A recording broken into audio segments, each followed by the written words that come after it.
Hello listeners, today we would be talking about silver because as recently it has been seen that there is something brewing in the silver market.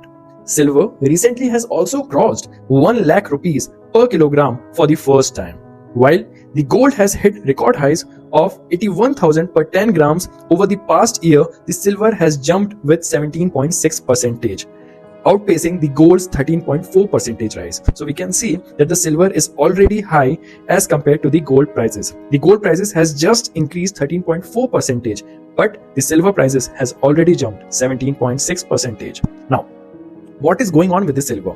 The silver's journey hasn't been this smooth. It has traded this sideways for a while before this big rally. So, what has exactly happened and why should you care? Let's dive into the process and understand what's exactly going on with the silver. So, first of all, we need to understand silver versus gold. They both are having the different roles. Also, they are having the different uses as well.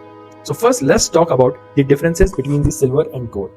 The gold is the ultimate safe haven. Central bank buy it, and also the investors turn to it during the crisis. Its primary role is to preserve the wealth. This is the reason why most of the people consider buying gold, because this is the safest investment which they can have. Its primary role is to preserve the wealth. Silver, on the other hand, is both a precious metal and an industrial one, making it more complex and interesting. Silver is great conductor of the electricity, making it essential for the industrial uses as well. Unlike gold, which is mainly used for the investment and the jewelry. More than half of the world's silver goes into industrial applications. Think about the electronics in your home. For example, solar panels, electrical vehicles. Silver plays a key role in all these technologies. So we can say that the silver is having an advantage over the gold because silver is demanded more for the industrial purpose as compared to the gold, which is just used for the investment and for the jewelry purpose. But silver's industrial role doesn't make it immune to the same forces that affect other precious metals. It tends to follow the gold when it comes to the investor's sentiment. But with more ups and downs, we can see that the silver is more prone to the risk. Also, when the gold rallies, silver often follows, though it may take a bit longer to follow the same way how the gold is working, but the gold always appreciates more than the silver. But this time only we have seen that the silver has been appreciating more than the gold. Gold also benefits from the central bank purchases, which help to stabilize its demand. Silver doesn't have that kind of institutional support. No central banks are buying silver, but we can see that the gold has been continuously being bought by the central banks. This makes gold more of a financial safety net, while silver's price is shaped more by its industrial demand and shift in investor sentiment. But as compared to the gold is mainly derived because of the investment and because of the safe investment options for the consumers. Gold and silver also differ in terms of the volatility. Gold is generally less volatile, with its price influenced by the factors like the inflation, geopolitical events, and central bank actions. But if we talk about the silver has mainly the demand from the industrial side. The gold stability comes from the larger market share and the great liquidity. But silver, however, is more volatile due to its smaller market and also the greater industrial demand. Its price can swing 2 to 3 times more than gold on any given day, making it more sensitive to changes in the supply and the demand. The higher volatility means silver can be riskier, but also it has the potentially more rewarding when the price rises. The gold to silver ratio is another key indicator of their relative value.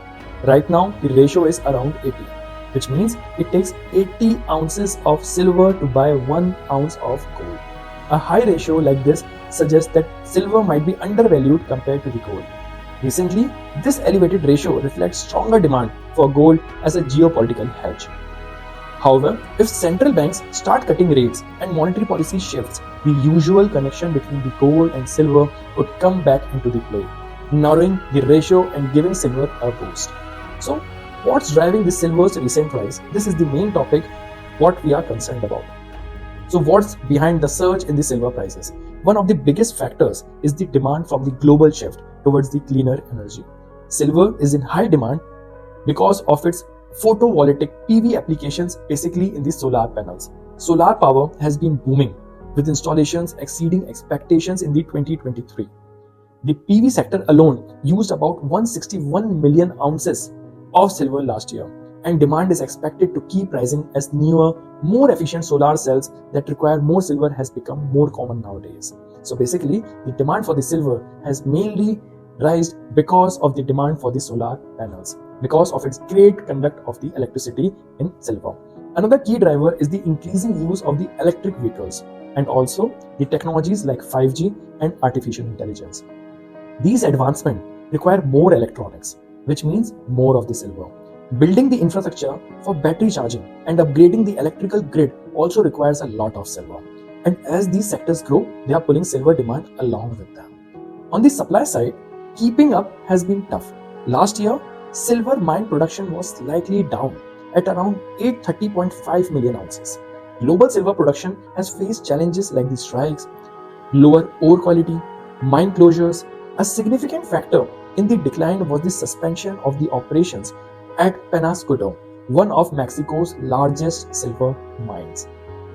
The deficit story, supply and demand dynamics. So basically, here's what it gets interesting.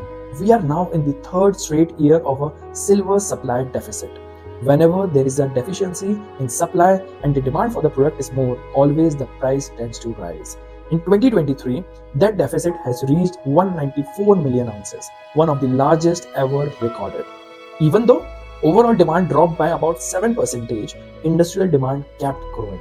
But other sectors like the jewelry, silverware, and coin investment saw the declines due to high prices and changing consumer habits. According to the Silver Institute, increased investor interest is partly due to economic uncertainties.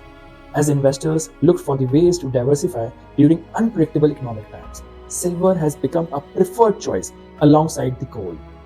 This shift hasn't just pushed up silver prices, it has also made the deficit worse, as more silver is being locked away in investment products instead of being available for the industrial use.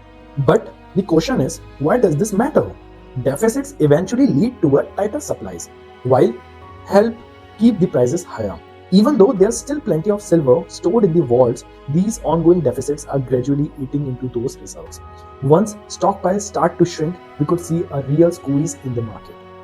So, what are the big financial players even saying on this? UBC notes that silver often lags behind gold but eventually catches up, especially when central banks start easing monetary policy.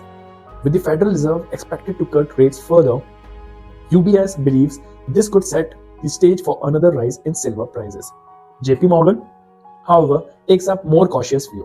They point out that while industrial demand for silver is strong, there are risks from the broader economy, particularly a potential slowdown. If economic growth slows, demand for electronics and solar panels could decrease, which would put pressure on the silver prices. So, what can we expect moving forward? The general view is that silver will continue to benefit from strong industrial demand, especially in the areas like the renewable energy and the electronics.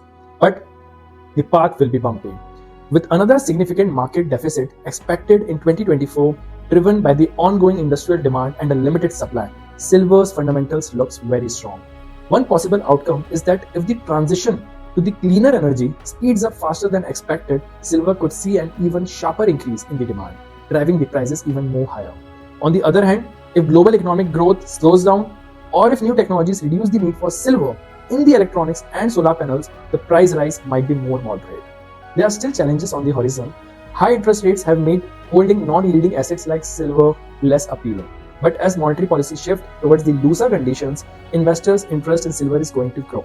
And while silver is more volatile than gold, meaning it could see bigger price swings, it also has the potential for the substantial growth gains when the conditions are right. In short, we can say that silver is set for an interesting ride. The trends of energy transition and electrification are real and they are here to stay. But with the supply constraints in place, silver is becoming a particularly growing metal to watch right now, because we can see that there is the process going on where the solar panels has been continuously increasing, and also the silver is in high demand because of its photovoltaic applications, which is basically useful for the solar panels. And also, as we have seen in the recent times, that the investors are relying on silver because whenever there is the investor sentiment that the prices are going to drop of the economy or the share prices are down, then they rely on the gold or on the silver. So basically, on the industrial side as well as on the jewelry side, investment side, everywhere the silver is being demanded, but the supply is continuously being low. So I hope you have liked this video. Do subscribe to our channel, like our video, and share it with your friends for more such interesting contents. Thank you.